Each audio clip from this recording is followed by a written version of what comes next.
పరిశుద్ధాత్మ ఒక్కటే. దేవుడా నేను మంచోడినట్టు కాపాడు, దేవుడా నేను మంచోడినట్టు కాపాడు. ఆయన్ని చూసి నాకు అనుకుంటానే ఆయన అనుకుంటారా? మనుషులు మంచోడు, మనిషి అంటేనే మంచోడు.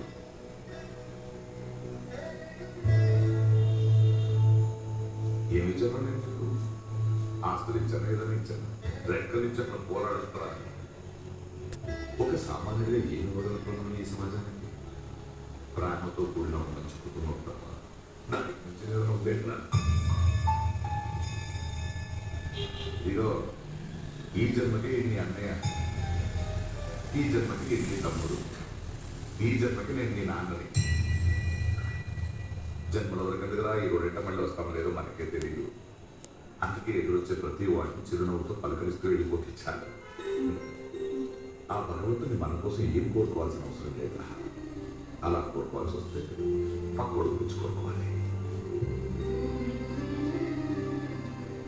భగవంతుడా, నిజాయితీగా బ్రతికే ఏ ఒక్కడు చిరునవ్వు నుంచి దూరం చేయగలగాలి, చిరునవ్వు నుంచి దూరం చేయను.